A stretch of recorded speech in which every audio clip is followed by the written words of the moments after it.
আজ আমাকে কথা বলতেই হবে ইনশাআল্লাহ, কারণ আগামীতে আবার আপনাদের সাথে দেখা হবে কিনা আমি জানি না। কথা বলতেই হবে। বসেন, কেউ দাঁড়িয়ে থাকবেন না। আমি দেখতে পাচ্ছি বাংলাদেশের ভাগ্য আকাশে উত্তর গগনে কালো মেঘ জমা হয়েছে। ঝড়ের পূর্বাভাস লক্ষ্য করছি। যদি মোকাবেলা করতে না পারেন সক্ষম ভাবে, এমন অন্ধকার গাঢ় কালো অমাবস্যার রাত আসতে পারে যার সুবে সাদেক হওয়া অসম্ভব। সুতরাং আপনারা কি কাপুরুষের মতো কাফের মুশরিকদের গোলামি করে মরতে চান? বিড়ালের মতো 500 বছর বেঁচে থাকার কোনো লাভ নাই। সিংহের মতো 1 ঘন্টা বাঁচতে চাই। আমাদেরকে বলা হয় সাম্প্রদায়িক উস্কানিমূলক কথা নাকি আমি বলি। পত্রপত্রিকা দিছে না তারা? সাম্প্রদায়িক উস্কানি কথা, সাম্প্রদায়িক উস্কানিমূলক কথা বলি। সেই জন্যই বোধহয় শত শত মুসলিম আমাদের কাছে এসে মুসলমান হয়। মানুষে আর বোকা বানানো যাবে না। যাবে কি? আর বোকা বানানো যাবে? তারপর বলছে কি? এরপরে বলছে আমাকে বলছে রাজাকার। শুনে রাখো চট্টগ্রামের লক্ষ লক্ষ জনতা, পার্লামেন্টে যখন আমাকে এই কথা বলা হয়েছিল, আমার পার্লামেন্টের কলিগ জাফরুল্লাহ চৌধুরী সাহেব বসে আছেন এখানে। হ্যাঁ, জাফরুল ইসলাম চৌধুরী বসে আছেন পাশে। প্রধানমন্ত্রী সুদ্ধা, অন্তত 3 শতাধিক পার্লামেন্টের সম্মানিত সদস্যরা সেদিন বসা। 1997 সনের বাজেট বক্তৃতা যখন আমি করতেছিলাম, ডক্টর কুদরতে খোদা, নাম রাখছে কুদরতে খোদা, আসলে গজবে খোদা। এ লোকটি নাস্তিক, ইসলামের চূড়ান্ত দুশমন। তার প্রণীত শিক্ষা ব্যবস্থার যখন সমালোচনা করছিলাম, ট্রেজারি বেঞ্চ থেকে আমাকে বলা হলো রাজাকার। আমি আমার সমস্ত শক্তি একত্রিত করে বলেছিলাম শুধুমাত্র হিন্দুস্তানের রাজাকারেরাই আমাকে রাজাকার বলতে পারে। আমি বলেছিলাম 1973 সন পর্যন্ত আমি বাংলাদেশের কোন রাজনৈতিক দলের নেতা এবং কর্মী ছিলাম না। আমি রাজাকার নই। আমাকে রাজাকার বলে যদি তাকেও প্রমাণ করতে না পারে 10 কোটি টাকার মানহানি মামলা দায়ের করব। আমার এই বক্তব্য সারা দুনিয়া শুনেছে। পার্লামেন্টে আমার এই বক্তব্য রেকর্ড হয়ে আছে। সেদিন 3 শতাধিক পার্লামেন্ট মেম্বারের কেউ আমার চ্যালেঞ্জ গ্রহণ করেন নাই। যে কোনো ব্যক্তি পার্লামেন্টে গিয়ে আমার বক্তৃতা দেখে আসতে পারেন। এরপরে 1997 সনের 7ই অক্টোবর দৈনিক জনকণ্ঠ পত্রিকা যখন আমার বিরুদ্ধে লিখল, সেই পত্রিকায় সাইদির ওপেন চ্যালেঞ্জ 8ম পাতা, 1997 7ই অক্টোবর, এত বড় 2 কলমে হেডিং। সেখানে আমি বলেছি বাংলাদেশের সকল সাংবাদিক, গোয়েন্দা বিভাগ, বাংলাদেশের সকল বুদ্ধিজীবীকে আমি আমার পিরোজপুরে আমন্ত্রণ করছি। আমার উপস্থিতিতে যদি কেউ প্রমাণ করতে পারে বাংলাদেশের স্বাধীনতা যুদ্ধের বিরুদ্ধে আমার কোনো ভূমিকা ছিল, সজ্ঞানে স্বেচ্ছায় জাতীয় সংসদের সদস্য পদ থেকে পদত্যাগ করব। 3 বছর পার হয়ে গেছে, আজ পর্যন্ত কেউ এই চ্যালেঞ্জের মোকাবেলা করে নাই। সুতরাং আমাকে যারা রাজাকার বলবে তারা পিতৃ পরিচয়হীন অবৈধ সন্তান। 1971 সনের, শোনো মুসলমানেরা, 1971 সনের কোন কাদা সাইদির গায়ে লাগে নাই।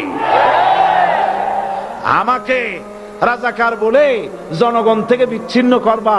জনগণ থেকে আমারে বিচ্ছিন্ন করা যাবে না, কারণ এই জনগণ আমার জন্য আসে না, এই জনগণ আসে আল্লাহ কোরআনের জন্য।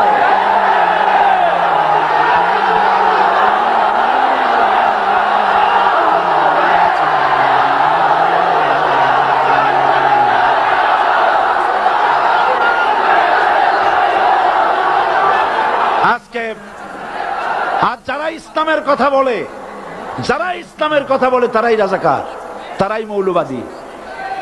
মৌলবাদী বললে আমরা অসন্তুষ্ট হই না, কারণ মৌলবাদী শব্দটা আসছে মূল থেকে।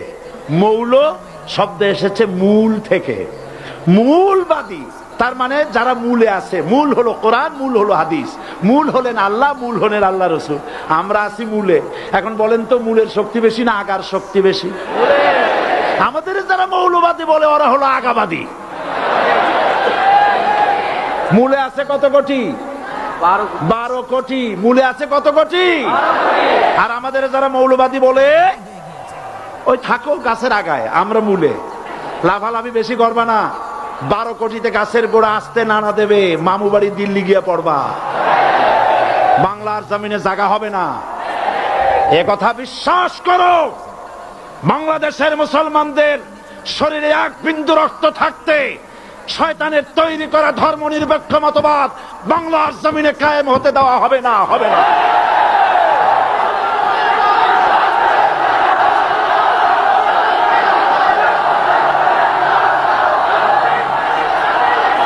রাসূল করিম সাল্লাল্লাহু আলাইহি ওয়াসাল্লাম কোরআন প্রতিষ্ঠার জন্য আন্দোলন করেছিলেন।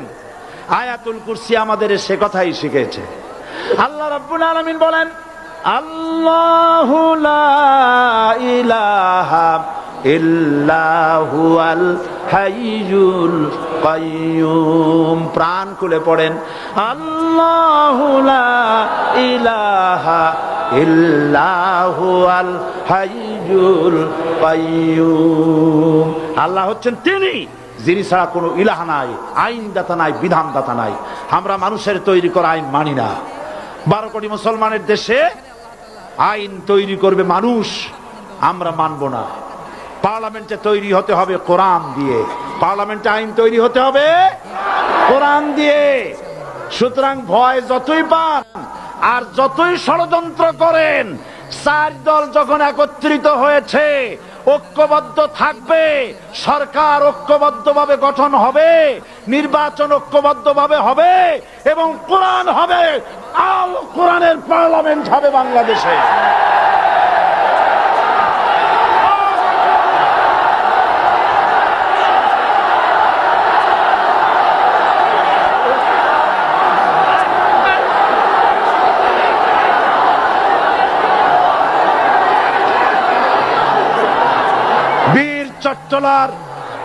বীর চট্টলার মুসলমানেরা, বীর চট্টলার মুসলমানেরা স্বাধীনতার ঘোষণা এই চট্টগ্রাম থেকে স্বাধীনতার মহান ঘোষক প্রেসিডেন্ট জিয়াউর রহমান সাহেব দিয়েছিলেন।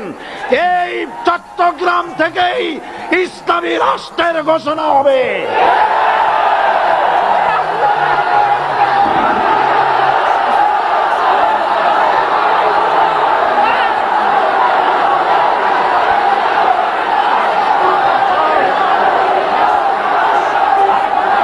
আশাবাদী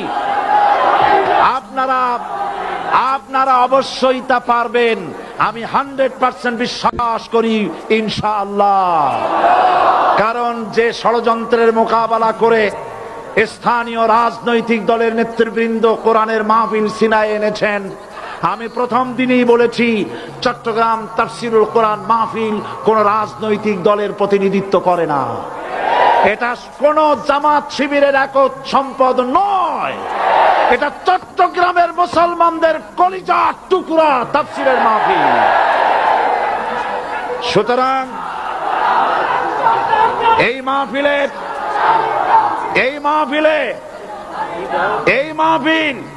চট্টগ্রামে থাকবে ইনশাআল্লাহ কিয়ামত পর্যন্ত। 144 ধারা 288 হয়ে গেছে, ষড়যন্ত্র পায় পায় চলে গেছে।